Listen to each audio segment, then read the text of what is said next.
শিক্ষাগুরু দাদা ভাই দিদি ভাইকেও ধন্যবাদ, আর খ্রিস্ট সমগ্র ভাই বোনকে আমার অন্তর থেকে নমস্কার। তো এতক্ষণ কি সুন্দর সুন্দর তো বাক্য বললাম, আর বাক্যের দ্বারা কি আত্মা সব কি তেজি হয়। ভাত খেলে পেট ভরে, আর বাক্য খেলে আত্মা তেজি হয়। সুতরাং সর্বদাই যেন আমরা বাক্যেতে স্থির থাকি। তা ধরে নাও যে ঈশ্বরের প্রেম যিশু ডাকে আর যিশুগুরু যখন জগতে এলো, পরমেশ্বর পিতা যখন তাকে পাঠালো, সবাই জগতের সবাইকে বলছে যে ঈশ্বরের প্রেমটা তোমরা ধরে নাও। সবাইকে বলছে, কিন্তু গুটি কয়েক লোক তৎকালীন বাজারে গুটি কয়েক লোক তার সেই ঈশ্বরের প্রেম ধরছে না। কি না, এই প্রেম হৃদয় ভরে নিলে ভরে সকল দুঃখ যায়।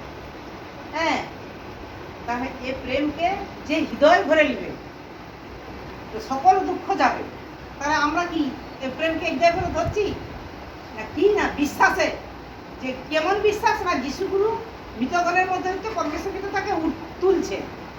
এই বিশ্বাসে কি যেন যে ঈশ্বরের যে প্রেম, সেই প্রেমটাকে বিশ্বাসের সঙ্গে যেন আমরা ধরে রাখি। কারণ বিশ্বাস যদি না থাকে, আর পরমেশ্বর পিতা তার পুত্রের দ্বারা যেসব বাক্য আমাদের মধ্যে দিচ্ছে, বিশ্বাস না করে সেসব বাক্য কিছুতেই কার্যকর হবে না।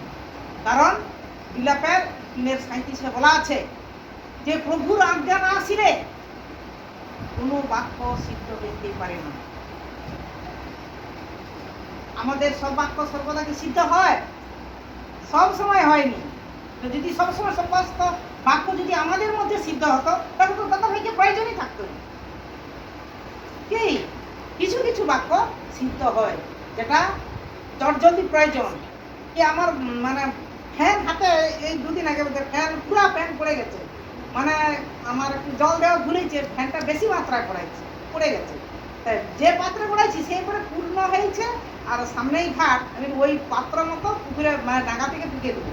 সে পিকে দেওয়ার আগেই মানে পুরা ফ্যানে আমার হাতটা ধোয়া হয়ে গেছে। আর সঙ্গে সঙ্গে জ্বালা করছে, পিতাগু তোমায় ধন্যবাদ বলছি, কিন্তু হাতটা জ্বালাও করছে, ফ্যানও বলছি, ফেলছি, এসব ভাতা হাঁড়ি উল্টাইছি, তারপরে হাতটা ভালো করে কলার জলে ধুইছি, তারপর পরমেশ্বর পিতা বাক্য দিলাম। তো সত্যি পরমেশ্বর পিতার বাক্য জীবন্ত কার্যসাধক যে বাক্য, যে কার্যের দ্বারা কি হলো না, একটু করে জ্বালা তো আমার মিটেই গেল।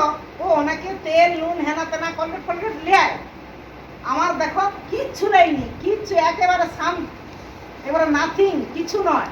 দেখো তো এই পুরো হাতটাই ফেনে ধোয়া হয়ে গেছে। কিছু কি হচ্ছে, কি কালো পড়ছে না ফসকা পড়ছে, কিচ্ছু হয়নি। তাহলে যে বিশ্বাস ভরে এ প্রেম হৃদয় ভরে নিলে পরে সকল দুঃখ যায়।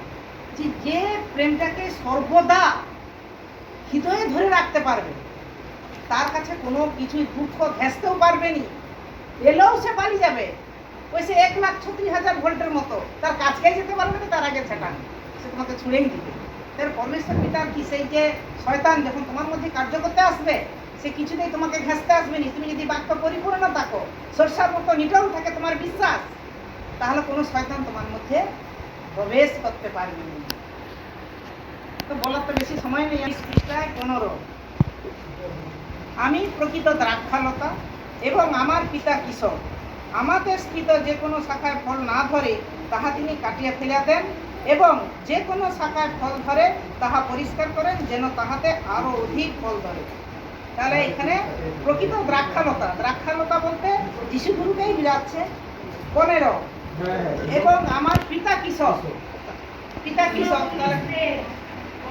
আমাদের স্থিত যে কোনো শাখায় ফল না ধরে, মানে যিশুগুরুকে বিশ্বাস যারা করছে, করার মানে তার বিশ্বাস যদি নিটল না হয়, আমরা যেমন গাছকে পরিচর্যা করি সুন্দর করে, তার কোনো পাতা পাতা শুকনা ডাঁটা কি সব কি পরিষ্কার করে সুন্দর করে তাকে করার জন্য সমস্ত সেগুলো কেটে পরিষ্কার করে দিই।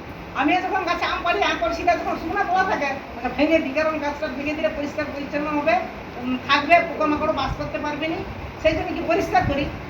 তবে যিশুগুরু বলছে আমাদের স্থিত, মানে বিশ্বাস করে, দু নৌকায় পা দেয়, বিশ্বাস করে, কিন্তু তার মধ্যে সেই বাক্যটা নিটল নেই, বিশ্বাসই নেই, আছে টলমূল অবস্থায় আছে।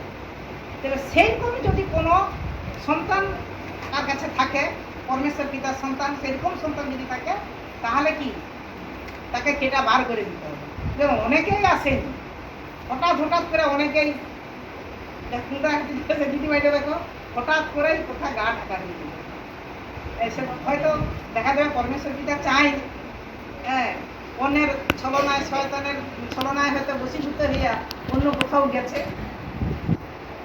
আমি আমি তোমাদিকে যে বাক্য বলিয়াছি তৎপ্রযুক্ত তোমরা এখন পরিস্থিত আচ্ছা, তাহলে যিশু বলছে এ পর্যন্ত তোমাদেরকে আমি যত বাক্য বলে আসছি, এখনো পর্যন্ত তার শিষ্যদের বলছে তোমরা এখনো পর্যন্ত আমার সঙ্গে যে রয়েছ এবং তৎপ্রযুক্ত মানে ঈশ্বর থেকে আমি আমার পিতার কাছ থেকে যে বাক্য তোমাদের মধ্যে পরিবেশন করছি তৎপ্রযুক্ত মানে সেই বাক্য অনুসারে এখনো পর্যন্ত তোমরা কি সুন্দর আছো,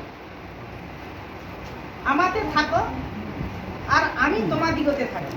মানে তুমি যদি ঈশ্বরের সঙ্গে সর্বদাই থাকো তাহলে ঈশ্বর তোমার সঙ্গে আছে। তাহলে দিদিভাই কিরকম বললো যে সন্তান বুঝতে পারছে যে তাকে ফলো করে রে, সন্তানের কি বিশ্বাস মার প্রতি, মার বিশ্বাস মা হয়তো আমার থেকে আরো বেশি বিশ্বাস করে, আমি কর্ম করার জন্য প্রার্থনা করার সময় পাইনি বা যথা সময়ে সর্বদা প্রার্থনা করতে পারিনি, আমার মাকে সর্বদা প্রার্থনা করে, তাহলে মাকে এটা জানাই যে আমাকে দুজন ফলো করেছে।